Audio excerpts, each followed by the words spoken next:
Alors bonjour, donc résumé du chapitre 1 sur les éléments chimiques.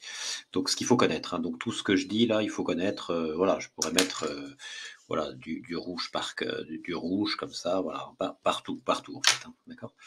Donc voilà, tout ce que je dis là, faut connaître. Alors l'univers est principalement constitué d'atomes d'hydrogène et d'hélium. La Terre du fer, de l'oxygène, du silicium et du magnésium, et la matière vivante, du carbone, de l'oxygène, de l'hydrogène et de l'azote, hein. L'azote, faites attention, c'est pas A, c'est N. Voilà. Alors ensuite, il faut savoir tracer des histogrammes, hein. Je peux vous demander de tracer l'histogramme représentant la composition de la Terre. Donc ça c'est une donnée, hein, voilà, ça c'est une donnée, et il faut tracer l'histogramme. Donc voilà. Donc en abscisse, on met le nom des éléments chimiques et en ordonnée le pourcentage, hein, leur proportion. Donc il faut graduer l'axe des ordonnées, l'axe vertical, et donc vous prenez par exemple ici, hein, 1 cm, 1 cm correspond à 10%. D'accord. Voilà, donc du coup, le fer, il faut faire une barre pour le fer à 3,2 cm 3 cm de hauteur.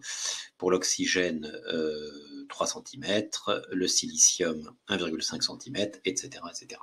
Voilà, histogramme, donc il faut savoir faire. Ensuite, il y a deux réactions de noyaux d'atomes qu'il faut connaître, les réactions de fusion nucléaire et de fission nucléaire. Il faut les définir et les distinguer. Alors, fusion, ça veut dire fusionner, ça veut dire s'assembler. Donc, on a deux noyaux qui s'assemblent pour former un seul noyau, hein, un plus gros noyau, hein. Donc, deux noyaux s'assemblent pour former un noyau plus lourd. Alors, un exemple de réaction qu'il faut connaître pour les fusions nucléaires, c'est la réaction qui a lieu dans les étoiles. La réaction dans les étoiles, c'est une réaction de fusion nucléaire. Réaction de fission nucléaire, eh bien, fission, ça veut dire se casser.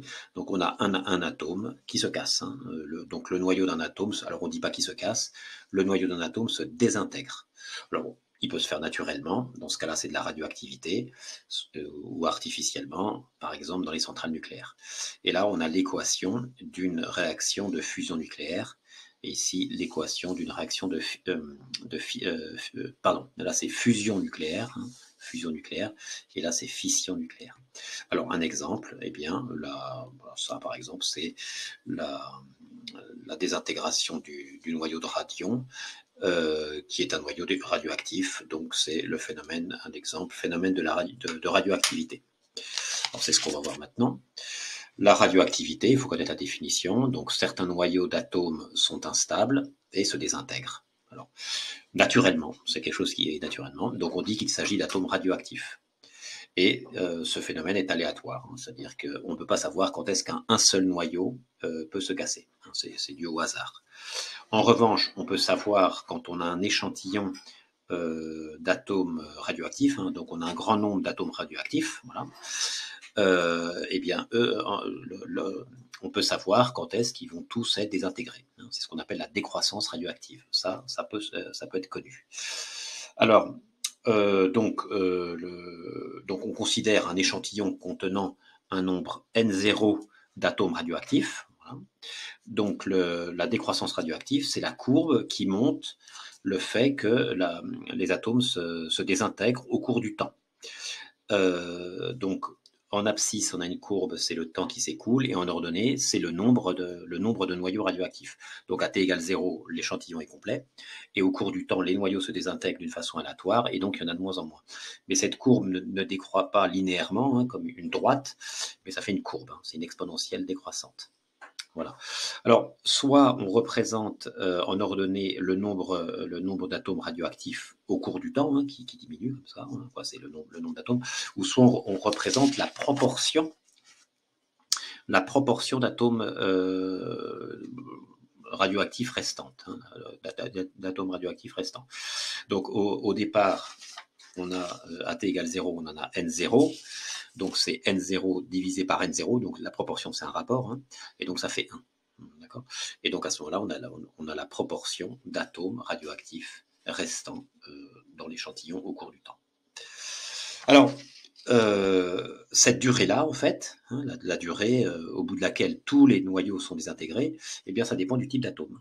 Pour certains atomes radioactifs, eh bien, ça sera 2 heures, pour d'autres, ça sera 1000 ans, pour d'autres, ça sera 8 secondes, voilà, et pour d'autres, 23 jours. Voilà, cette durée. Voilà. Donc, du coup, à chaque atome radioactif est lié une durée. Alors la durée qu'on va voir, c'est pas cette durée-là, c'est ce qu'on appelle la demi-vie. Voilà, donc ça, c'est important à savoir. Donc la demi-vie d'un atome radioactif ou d'un noyau radioactif, donc ça se note T ou T1,5. Donc la définition, il faut la connaître. Durée au bout de laquelle la moitié des noyaux se sont désintégrés. Pour le carbone 14, par exemple, cette durée, c'est 5700 ans. Pour l'iode 131, c'est 8 jours. Du coup, avec ça, on peut tracer cette courbe-là précisément. La courbe de décroissance radioactive, on peut la tracer précisément. Comment on fait? Eh bien, j'ai pris un exemple. À t égale 0, je dispose d'un nombre d'atomes radioactifs de 4 10 puissance 18. C'est toujours très grand, le nombre qu'on a. Eh bien, j'applique cette définition. Au bout d'un certain temps, moi je vais attendre un certain temps, au bout d'un certain temps, je vais en avoir la moitié. Voilà. La moitié va être désintégrée, donc je vais en avoir, puisque je pars de 4 10 puissance 18, donc au bout d'un certain temps, eh bien, je n'aurai plus que 2, la moitié, 2 10 puissance 18. Et le temps écoulé, eh bien, ce temps écoulé, c'est la période T, que je mets ici, mettons que ça soit ici, T. Donc du coup, j'ai un point là. Donc pour l'instant, j'ai 2 points, là et là. Ensuite, je recommence. Maintenant, j'en ai 2 10 puissance 18. Et il s'écoule à nouveau une demi-vie, à nouveau cette durée-là. Bien, par définition, je vais en avoir la moitié, 10 puissance 18. Et il s'est écoulé à nouveau cette durée-là. Donc cette durée-là, je la reporte ici, à peu près là. Donc là, j'ai 2T. Voilà, et là, j'ai un point qui est ici. Voilà. Maintenant, j'ai ce nombre-là, et il s'écoule à nouveau cette durée-là, et donc du coup, je vais en avoir la moitié, donc 0,5 fois 10 puissance 18. Et donc du coup, là, il s'est écoulé une durée T par rapport à ici, par rapport à cette durée-là, donc du coup, je reporte, ça fait à peu près ici, donc ça fait 3T, et donc ça me fait un point supplémentaire, comme ceci. Et là, on voit bien qu'on a une courbe. Voilà, c'est pas une droite. Voilà, exponentielle décroissante. Et puis on peut continuer comme ça, etc., etc. Voilà. Alors en fait, après, donc tous les atomes, la décroissance se fait comme ça pour tous les atomes radioactifs. La seule chose qui change, eh bien, c'est cette durée-là. Pour l'iode 131, eh bien, ici on a 8 jours. Donc 2 fois plus 8 et 8, 16, 3 fois 8, 24 jours. Voilà. Et puis pour le carbone 14, ici on a 5700, 2 fois 5700, 3 fois 5700. Voilà, il n'y a que ça qui change en fait. C'est ça qui change, c'est cette durée-là. Voilà. Alors, maintenant, le dernier paragraphe, la datation au carbone 14, la datation d'un objet ancien au carbone 14. Alors, j'ai pris un exemple. J'ai pris un exemple. Alors, donc, on peut dater les objets anciens. Donc, alors, on précise quand même, l'objet, il faut que ça soit de la matière vivante qui est morte. D'accord. Donc, j'ai pris l'exemple d'une dent. Une dent, c'est une matière vivante. Donc, on a trouvé une dent préhistorique d'un être humain, une canine, mettons, voilà. Voilà. Et on veut savoir depuis combien de temps la personne est morte. L'âge de la dent, on peut dire. Depuis qu'elle est morte.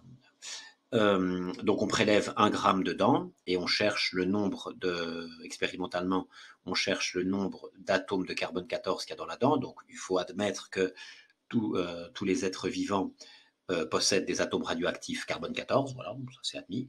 On trouve un certain nombre N1 d'atomes de carbone 14 dans la dent préhistorique. On prend une canine actuelle d'un être humain, on prélève 1 gramme et on cherche le nombre de carbone 14 qu'il y a dedans. Et on va trouver N0. Alors on va trouver un nombre supérieur parce que, donc ça c'est, il n'y aura pas de question là-dessus, c'est admettre tous les êtres vivants possèdent du carbone 14 ils assimilent ce carbone 14 par la respiration et l'alimentation. Et le nombre de carbone 14 qu'ils possèdent, en eux est constant tant qu'ils sont vivants. Quand ils meurent, ils ne se nourrissent plus, ils ne respirent plus, donc ils n'assimilent plus le carbone 14. Donc à partir de ce moment-là, le nombre de carbone 14 que l'être vivant contient diminue au cours du temps. C'est ce qui est représenté ici. Alors, la courbe de décroissance, on la connaît parce que c'est du carbone 14. Donc, ici, c'est gradué. Donc, on a 5000 pour une période, pour une demi-vie, on a 5700 ans, 2 fois 5700 ans. Bon, bref, c'est gradué ici. Voilà. On connaît le nombre N0, on le met ici. Voilà. Donc, on dispose de cette courbe-là.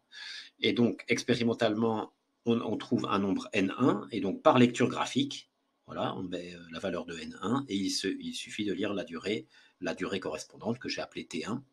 Bah, c'est l'âge de la dent préhistorique depuis que la personne est morte, ou de là à là, on peut dire aussi que c'est la durée écoulée depuis le décès de la personne. Voilà pour le résumé de ce cours.